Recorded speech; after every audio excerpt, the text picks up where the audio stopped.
بیا جورا بیام درم بپوش ما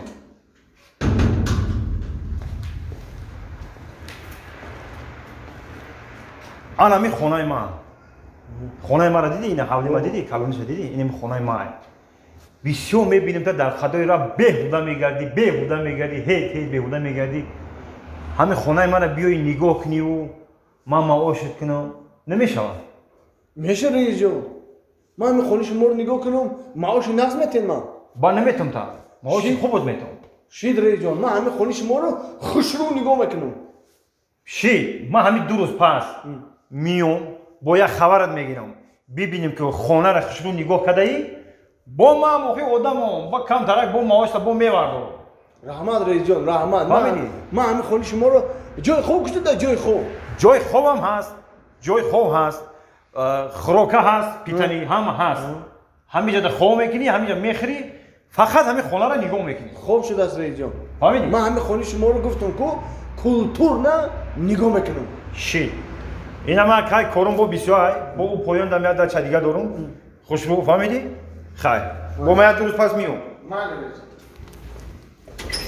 در مقام که اینا کلیت دیدی ای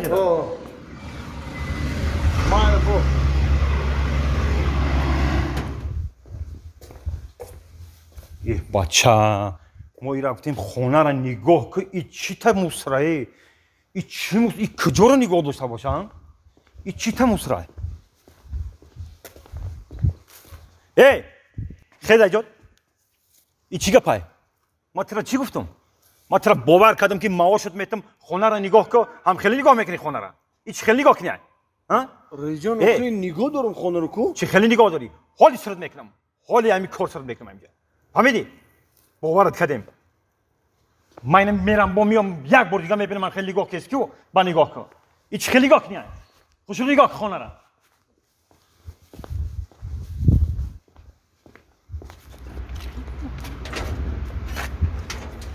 خاک به مردک بینیم که نویگری کردم ببینیم چی نویگری کردیم نه خیلی نویگری کردیم نویگری همین کی اخران آوردم با دیگه ایده نویگری میشود هم مرا خونه و در نگاه دارد تازه فسانک میدری نفسی تازه میکشی همش برای خطای جونشی همش برای خطای همین تازه چی نموده حالا را مستور شبی کجاش تازه همینجا را مستور حولیده چی ایره بیام درخت تازه دگی نیستی همه رسوای کو ایره من همین دینا گفتم که تازه که همه را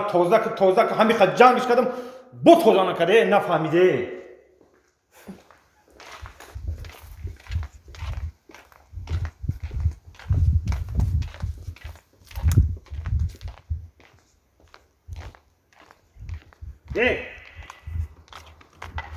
چه خیلی آدمی ها تو گپا میفهمی یا نمیفهمی این خیلی خونه نگاه کنی ها ای بچه من 2 روز پیش اومدم تو را چی گفتم ها گفتم خونه را خشون نگاه کن این خیلی خونه نگاه کنی هم خیلی نگاه میکنی خونه را رئیس جان خونه رو نگاه کردم کو چی خیلی نگاه کسی این چی تا مصرعی این مصربی این برگ انگور در اوجا اونم گلو هم خیلی استودگی این علف پس بلندیش ببین این تو کجا را نگاه کسی هم خیلی خونه نگاه میکنی رئیس جان من موسری تو چیکار دارم همه تو گفتی خانه رو نگاه کو ما همه خانه تو رو نگاه کرده 6 تا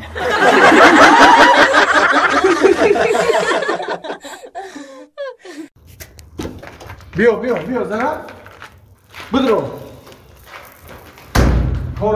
کار نمیکنی دیدی چه خش پاکلوف کردیم لازم یگان جای خطابیش نمیوه بیا اینجا بخواب آخه چی دم اینا بخواب موخی او بخواب چه کنیم متر کوادراتش برونیم یک هفتهش رو گفته زن که برای نیست که چی کنه کوادراتش برونیم بیام پول دارم با تو برای پری زندگی توش کنیم خواهشی در کم تردی بوسو برا اولی بیشتر ما که بیش مرده بیسی همینو دوی چیل سرشن دوی چیل اولی بیس دوی چیل چون میخواید باید دوی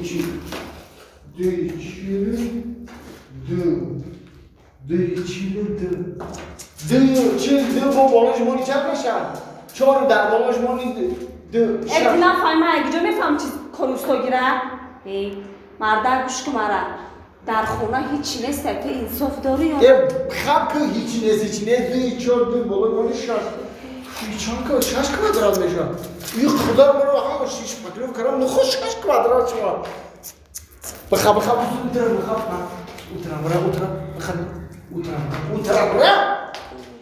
آخه من نفهمم این کاری اوستاگیره من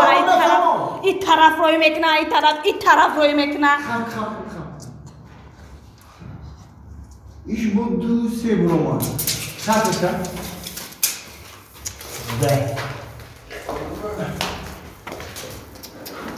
اوفه ای تا این قدر همه سپاره که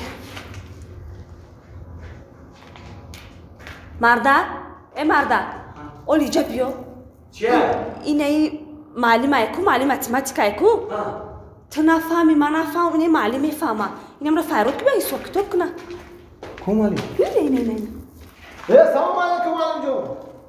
نازن سوزن رحمت سازن سلامتیتون خوبه تینجین بخشش هیا همه بولو میروم گن یا چیری میپرسیدم بخشش دن مالش اینا معلم گفته معلم میره یا چند چوک مکنه ای سوک تو کرمت یا اونا میرم پول میگیرم ایده به زندگی با میشه فهمیدی؟ تکاش خرخر کرده ایش نیست وای نیست اول ما معلم نمیدیدم کو اول حساب کدام میگرفتی اولی خیر رحمت کی میدی؟ چیگه پیش شوگیری ازی تینجی سلامتیت خوبه السلام علیکم و علیکم السلام نازی استاد یعنی نازی تینجی سلامتیت بخشی یکی شما رو غم دادیم نه هیچ غم نه اوکی من لخون شدم شش بهتر گفتی بیو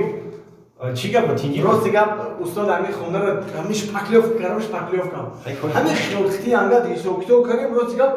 نمیفهم که چند کوادرات میرویم همیش پکلیف کردگی راست دیگه باقی شما آدمی خواندگی اهل فهم با متماتیک رو خوب میدونید همه رو گفتم همین متر میگیرید یا نه کوادرات میدید چند کوادرات میروم در کار نیست متر لازم نیست شوگیری عزیز اینجا انا همگی همیش پکلیف که کردگی تو انا 83 کوادرات میبرویا وو 83 کوادرات میبرویا استاد شما چه نوکره ای کجا بدونید که 83 کوادرات میرویا ایش پکلیف که کردگی من کجا میدونم هی شوگیری گران همیش پکلیف که کیت کرده ای همیراش کتوشم من کردگیم تو حاضرم پلچه دادگی نیستم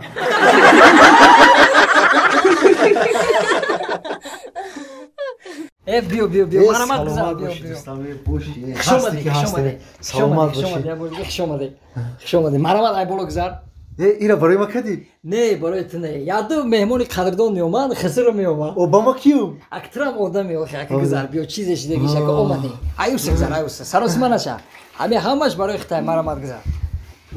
باشه دیگه سلامتی از هم سوزن رحمت خشومدی مرامت کنی گرفتنگی یا چه گرفتنگی ای کجا اومدی ما ای بازار اومدیم دیدم دروازه تو بیا بودم کاش که هم دروازه رو مخم میکردیم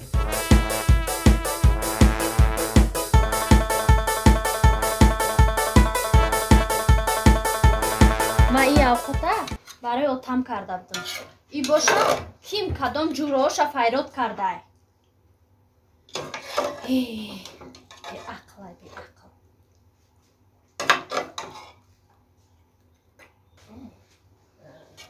جانی بیگ لبه ای اوقات بر مهمونو دبرم ها مهمونو دبر گرفتنگی اشتیتون او خود بیارم انگور گرفتنگی سلامت باشه ای رحمت ای جانی بکای شنوخشا دادری مرا بچه کلان شده باشه او وقت اومدگی بدی مایدهک بود اینا کلان شده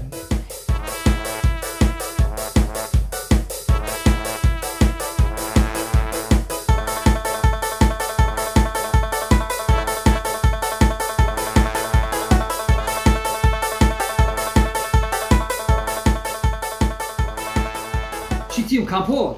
یک کامپوت ریزشم کامپوت ریزی مهمون دار همین برای خوردن برای زیبش مونده با حاضر گرفتن احتیاج نگیرد سروشما نجا با آفر باید دیگه ریزه نه با حاضر دام یک کورپای رو بیاریم نه دلی شد بای ما که میخیزم میخیزی؟ خیلی بسیار ناز میخیزم میگم خیلی خدام بگو کجا میری؟ اگر اگه خدمت شد بگو ما حال میکنم مرا فهمیدی آخی؟ ما حال میکنم یگم خدمت باشه حال میکنیم یگم خدمت باشه حال میکنیم ای دودار یگم خدمت تو مده در کار نیست اول اگه خوردگی خودت حال کن